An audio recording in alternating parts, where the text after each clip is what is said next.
Bienvenue pour ce podcast, je suis Julien Desbordes, je pratique et j'enseigne les arts internes et plus particulièrement le Tai Chi Chuan. Pour être au courant de tous les stages et événements que je propose, vous pouvez aller sur juliendesbordes.com. Bonne écoute. Bonjour à tous. Alors je voulais prendre le temps pour faire un petit podcast pendant les vacances parce qu'il y a la rentrée qui arrive quand même bientôt et puis il faut quand même que je parle un petit peu de ce qui va arriver. Mais je voulais parler dans ce podcast de l'importance de la guidance, d'être guidé dans la pratique du Tai Chi. Et c'est aussi l'occasion de faire un petit retour sur les différents stages qui ont lieu ici cet été. Donc j'ai reçu pendant 5 semaines ici des personnes qui sont venues s'entraîner. Donc c'est des tout petits groupes, 3, 4 personnes, parfois 5 même. Mais c'est vraiment le grand maximum et c'est vraiment un moment que j'affectionne particulièrement parce que pendant ces 5 semaines, on s'entraîne dur, je m'entraîne aussi et j'aime beaucoup l'ambiance et le fait de s'entraîner comme ça dans un tout petit groupe. Donc c'est vraiment super. J'ai été impressionné par ce que les personnes qui sont venues ont été capables de faire parce que l'entraînement n'était pas facile. C'est un moment où j'amène pas mal d'intensité dans la pratique. Et j'ai vu aussi de vraiment très belles transformations. Donc sur 5 jours, franchement, j'ai parfois vu des personnes plus changées qu'en 1 an, 2 ans de pratique. Parce que c'est intense, parce que on dépasse ce qu'on est capable, ce qu'on pense être capable de faire. Et c'est vraiment important de le vivre et de le voir, parce qu'on se rend compte qu'on est capable d'aller plus loin que ce qu'on imaginait. Donc je remercie ici toutes les personnes qui sont venues cet été. C'était vraiment super de vous accueillir, de pratiquer ensemble. Je vous remercie aussi de votre confiance. Et c'est intéressant aussi pour moi de voir ce que donne un entraînement quand on suit les instructions et quand on s'entraîne avec sincérité.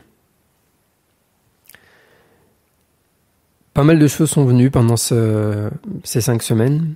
Il y a des choses que je répète très souvent, des choses que je répète en podcast aussi, bien sûr. Et ce qui m'est venu, c'est vraiment l'importance d'être guidé, d'avoir une guidance. Je le dis encore une fois de plus. Pas mal de gens suivent le cours en ligne, Discover Tai Chi. Et moi, honnêtement, je le trouve vraiment magnifique, ce cours. Il est d'une justesse. Adam transmet vraiment les choses d'une manière extrêmement claire et précise et on peut voir et revoir les vidéos. Cela dit, on a plein de biais et il suffit parfois d'entendre une instruction et de l'interpréter mal, disons, et on peut rester longtemps avec cette interprétation, voire parfois on reste tout le temps avec cette interprétation tant que quelqu'un ne nous montre pas qu'on s'est trompé. Quelqu'un est venu cet été et qui m'a dit qu'elle écoutait mes podcasts et que quand je disais que c'était difficile, par exemple les postures, etc., elle se disait « oui, moi ça va ». Et puis quand elle a pratiqué ici, elle a réalisé que non, en fait c'était vraiment difficile. Et que effectivement, cette personne qui faisait de très longues postures habituellement, ici ça devenait beaucoup plus difficile. Et ce que j'ai dit à ce moment-là, c'est « mais vous réalisez que ce que je vous fais faire, c'est juste d'être plus correct. C'est-à-dire tous les paramètres qu'on est censé avoir en Tai Chi, la tête suspendue, etc., etc. Donc des paramètres basiques, et que je vous amène juste à les avoir plus corrects. Et que le simple fait d'avoir ça plus correct, ajouté au fait de plus relâcher, rend la posture extrêmement plus difficile. Et ça, c'est malheureusement très difficile, encore une fois, de s'en rendre compte tout seul. Donc c'est un des premiers paramètres de pourquoi on a besoin d'être guidé et d'accompagné. Donc, je vais formuler les choses de cette manière, c'est que quand on apprend un art, peu importe en fait de quel art il s'agit, je pense que c'est pareil pour tous les arts qu'on va apprendre, toutes les pratiques, toutes les disciplines. Comme j'étais musicien, je peux faire l'analogie avec la musique, pour le coup, c'est exactement pareil. Il y a plusieurs paramètres à prendre en compte. Il y a déjà quoi, c'est-à-dire quoi pratiquer. en gros, je vais lister les paramètres qui vont faire qu'on va pouvoir apprendre au mieux et pouvoir progresser au mieux et, dans le cas du tai chi, se transformer au mieux. Donc, la première chose, c'est quoi pratiquer. Donc ça, c'est avoir une bonne méthode. Avoir une bonne méthode et des bons exercices. Des exercices qui vont nous amener dans la bonne direction, qui vont nous amener à nous transformer là où on veut. Donc là, encore une fois, je vais répéter une fois de plus la chose. Ce que dit Adam tout le temps, si tu vas apprendre un art, trouve quelqu'un qui a les compétences que tu veux développer. 2, vérifie qu'il sait les transmettre, c'est-à-dire qu'il a des élèves qui développent les mêmes compétences, qui vont dans la même direction en tout cas. Et 3, fais ce qu'il dit, c'est-à-dire suis les instructions. Donc, quelqu'un qui sait transmettre et qui a des élèves qui développent les mêmes compétences et qui a des élèves qui développent les mêmes compétences sur une grande échelle temporelle. C'est-à-dire que on peut voir qu'il y a des élèves il y a 10 ans progressaient et progressent toujours aujourd'hui 10 ans plus tard, et que des élèves qui démarrent maintenant suivent le même chemin de progression. Donc ça veut dire qu'il y a une bonne méthode et des exercices qui fonctionnent. Donc le quoi est très important. Quoi pratiquer est important. Mais on dit en tai chi qu'en fait finalement le quoi est pas le plus important. Le plus important c'est plutôt le comment. Comment pratiquer. Et le comment pratiquer, il est à mon avis extrêmement bien amené dans le cours en ligne Discover Tai Chi.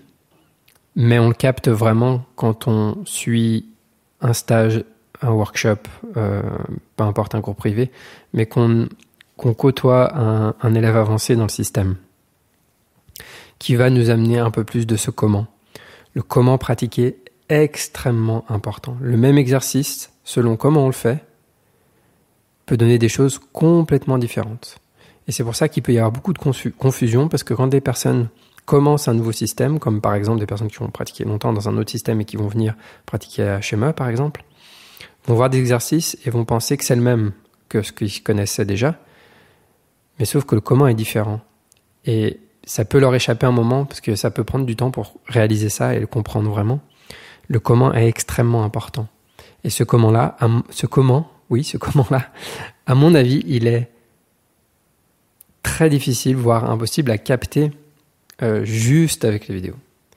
Il y a des détails, il y a des choses, parce que dans le comment, il y a l'état d'esprit. Il y a l'état d'esprit avec lequel on pratique. Et l'état d'esprit est extrêmement important. Il fait partie du comment.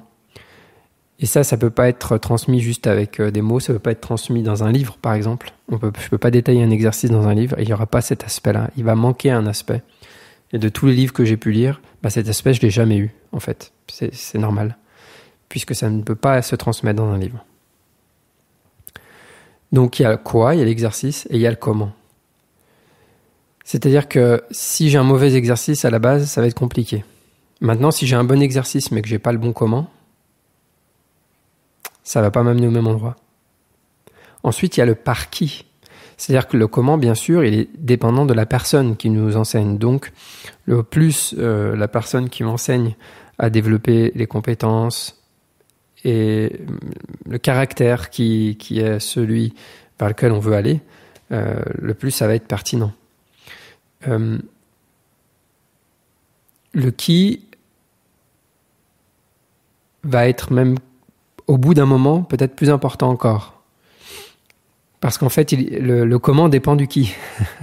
Je ne vais pas amener le comment, je parlais d'état d'esprit, je ne peux pas amener le bon état d'esprit si moi-même je l'ai pas, si je l'ai pas cultivé moi. Et cet état d'esprit, je l'ai cultivé parce que j'ai côtoyé telle et telle personne, etc., etc. Enfin, il y a une quantité de paramètres qui vont faire. Il y a bien sûr notre caractère de départ et celui qu'on a développé après, ce qu'on a cultivé. Donc, le quoi, le comment, le qui, et ensuite un dernier paramètre qui est le quand, c'est-à-dire à quel moment faire quels exercices. C'est-à-dire que les exercices, ils ont un moment pour être fonctionnels. Si je fais des choses en avance trop tôt, ça peut même détruire tout ce que j'ai développé avant. Donc il y a vraiment un ordre. Vouloir aller trop vite, c'est pas bon. Après, ne pas s'autoriser à progresser aussi et à apprendre de nouvelles choses, c'est pas bon non plus. Et c'est très difficile de savoir quand est le bon moment, tout seul.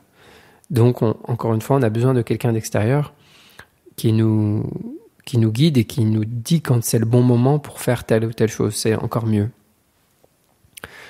Donc, et ça dépend aussi quand même du qui, puisque ça dépend de la capacité de l'enseignant à détecter quand c'est le bon moment. C'est une des choses qui fait qu'un enseignant est un bon enseignant. Parce qu'il va savoir doser et donner les bonnes choses au bon moment. Pas donner trop tôt, et pas juste ne pas donner pour garder secret. Bon, ça c'est encore une autre histoire. Mais... Donc quoi, comment, par qui et quand. Pour moi, voilà, ça fait partie des choses les plus importantes pour apprendre au mieux. Et donc, quand on a la chance de pouvoir suivre régulièrement l'enseignement de quelqu'un qui a avancé dans un système, eh ben, à mon avis, c'est extrêmement important parce que sinon, on se fait perdre beaucoup de temps. Ça me fait penser à quelque chose qui est un peu relié et en même temps pas tout à fait. C'est parce que donc des personnes me contactent parfois par mail ou par messagerie, bref, peu importe, pour me remercier pour les podcasts ou qui me disent qu'ils écoutent les podcasts, etc. Bon, merci beaucoup à vous qui m'écrivez parce que vous me motivez aussi pour continuer ce travail parce que évidemment quand j'ai des messages comme ça, eh bien ça donne plus envie d'en réaliser si je sais qu'ils sont écoutés que si je ne sais pas s'ils sont écoutés et s'ils servent. Donc quand je sais que ça sert et que c'est utile, eh bien sûr ça m'encourage à continuer quoi. Donc c'est super. Et quelqu'un me disait que il avait appris pendant je sais plus 20, 25 ans ou 30 ans, je sais plus, et que il avait eu l'impression peut-être d'avoir perdu son temps. Je pense pas qu'on perde vraiment son temps. Donc moi j'ai une expérience aussi avant d'un autre style de tai chi et je dirais pas que j'ai perdu mon temps à faire ça. Voilà, cette pratique a apporté ce qu'elle a apporté. Et même si aujourd'hui je vois les choses différemment et que j'ai trouvé dans l'école HME vraiment exactement ce que je cherchais, je dirais pas que j'ai perdu mon temps, mais la vraie question, c'est si j'ai la sensation d'avoir perdu mon temps, ou en tout cas d'avoir pratiqué quelque chose qui ne m'a pas amené là où je voulais, la vraie question, c'est, mais si j'ai perdu 20 ans, ou 25 ans, ou 30 ans, ou même 10 ans, ou même 5 ans, la vraie question, c'est maintenant. Est-ce que j'ai envie de continuer à perdre mon temps encore 5 ans, ou 10 ans, ou 20 ans, ou 25 ans? C'est ça la vraie question, parce que j'ai pas mal de personnes avec qui je discute qui font d'autres tai chi mais qui sont pas satisfaits. Et pourquoi ils viennent ici? C'est parce que ils veulent voir un petit peu qu'est-ce que c'est l'enseignement de HME, d'Adam, etc. Parce que quand ils voient des vidéos d'Adam notamment, ils trouvent que ils reflètent exactement leur vision du tai chi. Et donc, si j'ai pratiqué 20 ans quelque part et que ça m'a pas amené là où je pensais, où je voulais, pourquoi ça m'y amènerait 20 ans plus tard, plus, en se faisant la même chose? Si j'ai l'impression d'avoir perdu mon temps, en fait, le problème, c'est qu'on a du mal à lâcher une pratique dans laquelle on a investi des années. C'est dur. C'est dur d'abandonner une pratique dans laquelle on a investi longtemps. Et quand on a enseigné, en plus on a enseigné cette pratique, donc c'est encore plus d'investissement. En plus on l'a vendu à d'autres, disons, entre guillemets. Mais maintenant la vraie question c'est, est-ce que j'ai envie de continuer à faire ça? Est-ce que dans 10 ans, qu'est-ce qui va se passer dans 10 ans si je continue à faire ça ou si je change maintenant? Si j'arrête de perdre mon temps maintenant. Et c'est pas rare d'avoir des personnes qui disent qu'ils ont appris plus en 2 mois, en quelques mois de cours en ligne Discover Tai Chi qu'en 10 ans, 20 ans de pratique avec d'autres enseignants. C'est assez fréquent de voir ça. Donc pour les personnes qui sont pleinement satisfaites de ce qu'elles font, de leur enseignement, etc., bah, c'est génial, la question se pose pas, quoi. Mais pour les personnes qui se posent des questions, qui sont pas satisfaites, etc., moi, ma question c'est ça, mais ok, j'ai eu la sensation d'avoir perdu mon temps, mais maintenant, est-ce que j'ai envie de continuer à perdre mon temps? C'est maintenant.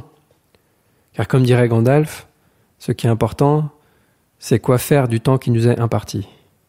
Il a dit un truc comme ça, je ne sais plus exactement la phrase, je retrouve. Sacré Gandalf. Bref, donc, Voilà ce dont je voulais parler un petit peu. Podcast de vacances, donc là je suis en pause d'enseignement en tout cas, et je reprends en septembre. Tout début septembre, je sais plus la date exacte, 1er septembre en tout cas, pour moi c'est la reprise. Même si, alors c'est peut-être le premier, c'est un week-end, je ne sais plus. Bref. Donc reprise des cours hebdo, et puis nouveau cours à Avignon. Donc je serai à Avignon une fois par mois, un samedi par mois. C'est un cycle de journées. Donc si vous êtes dans le sud, vous pouvez aller voir toutes les infos sur juliendesbordes.com. N'hésitez pas à me contacter. Il y a encore un petit peu de place. Mais la salle n'est pas immense. Donc voilà, ce ne sera pas un énorme groupe. Moi, j'aime bien travailler dans des groupes qui sont pas trop gros de toute manière pour pouvoir embêter tout le monde. Donc n'hésitez pas à me contacter si vous êtes du sud, Montpellier, par là-bas, pas trop loin d'Avignon. Après, il y a des personnes même qui vont faire même plus de route, je crois 2-3 heures de route, il y en a qui vont faire pour revenir. Donc n'hésitez pas à me contacter. Il peut y avoir des covoiturages aussi qui s'organisent. Il y a plusieurs formules, on peut s'inscrire pour les 10 journées ou que 5, enfin voilà, n'hésitez pas à me contacter. Aussi, premier stage à Clermont-Ferrand le 28 septembre, ça ce sera la première expérience à Clermont-Ferrand pour voir un petit peu si ça fonctionne. Si ça fonctionne, l'idée c'est de lancer un cours là-bas aussi, pareil, avec une journée par mois. Mais je fais un premier stage test avant, donc 28 septembre. Pareil, petit groupe, donc si vous êtes intéressé, n'hésitez pas à vous inscrire rapidement. Tout est sur mon site. Ensuite, je vais mettre en place des nouveaux stages, des nouvelles semaines d'entraînement ici en petit comité à 4 personnes. Donc c'est chez moi, mon dojo. D'habitude, donc il y a les stages d'été, mais là je vais faire un stage une semaine chaque saison. Donc il y aura un stage en automne. La thématique ce sera la forme. Donc toutes les personnes par exemple qui font le cours en ligne Discover Tai Chi et qui travaillent la forme, elles ont rarement l'occasion, voire jamais sinon, d'être corrigées sur leur forme ou de travailler vraiment la forme en détail ou de voir un petit peu ce qu'on peut faire avec la forme. Parce qu'en stage, on travaille jamais la forme, tous les workshops, HME, etc. Comme il y a des personnes qui viennent d'un peu de tout horizon, on travaille pas vraiment la forme. Donc c'est l'occasion de travailler vraiment la forme pendant 5 jours à fond. Donc ça, ce sera le stage d'automne. Ensuite, le stage d'hiver, c'est plus introspection, donc travailler la perception, Ting, l'écoute, calmer le système nerveux, développer son, le relâchement. Donc ce sera plus axé dans cette direction-là. Vraiment trouver plus de sons, etc. avec du dissolve. Ensuite, le stage de printemps, ce sera le travail à deux. Donc travailler tous les patterns de travail à deux, développer les smart hands, les mains intelligentes, etc. Donc il y a plein de choses à faire en travail à deux, il y a beaucoup de patterns. Et aussi, ça dépendra du niveau des personnes qui seront là. Ces stages-là sont ouverts aux personnes qui suivent le cours en ligne Discover Tai Chi ou qui suivent en tout cas cette méthode. Et ensuite, il y a les stages d'été. Donc pareil, je rouvre un stage, 5 semaines de stage l'été prochain. Donc tout ça aussi est sur mon site. Vous pouvez réserver chaque stage chez 4 personnes maximum. Donc ça peut être vite complet. Et Gabriel Missner sera de retour en mars prochain, 28, 29 et 30 mars. Donc ce sera 3 jours. On peut faire que 2 jours ou les 3 jours de workshop. Et ça, c'est sur le site evanmanearth.com pour les workshops HME. Voilà. Je termine en remerciant une fois de plus les personnes qui me soutiennent sur Tipeee pour les podcasts, etc., les sous-titrages. Là, c'est les vacances, mais je reprends le boulot en septembre, donc sous-titrage, etc. Merci beaucoup aux tipeurs encore une fois. Ça m'aide vraiment beaucoup. Et je vous rappelle que vous pouvez tester le cours en ligne d'Adam Missner Discover Tai Chi sur discovertaichi.com. Il y a 1 mois gratuit. Donc vous pouvez essayer pendant 1 mois et vous pouvez arrêter votre abonnement quand vous voulez, donc c'est sans engagement. Ensuite, vous pouvez vous abonner soit annuellement, soit juste garder un abonnement mensuel et l'arrêter quand vous voulez, sachant qu'on garde l'accès aux vidéos. Donc même quand on arrête l'abonnement, on peut continuer à voir les vidéos. Donc vous pouvez avoir le premier mois gratuit, vous abonner et même si vous arrêtez l'abonnement, vous continuez de voir les vidéos. Et je vous invite à utiliser mon lien qui a soit en description de la vidéo ou du podcast ou que vous retrouvez sur le lien qui est sur mon site juliendesbordes.com ou hmelion.com. C'est des liens affiliés et donc ça m'aide aussi ça me soutient aussi du coup par votre abonnement si jamais vous vous abonnez ensuite. Voilà. Merci encore à tous, merci encore aux stagiaires, merci aux personnes qui me soutiennent sur Tipeee, merci. Ça a été une super année et je suis très enthousiaste pour ce qui arrive. Donc à très bientôt et bonne fin d'été à tous. Bonne pratique.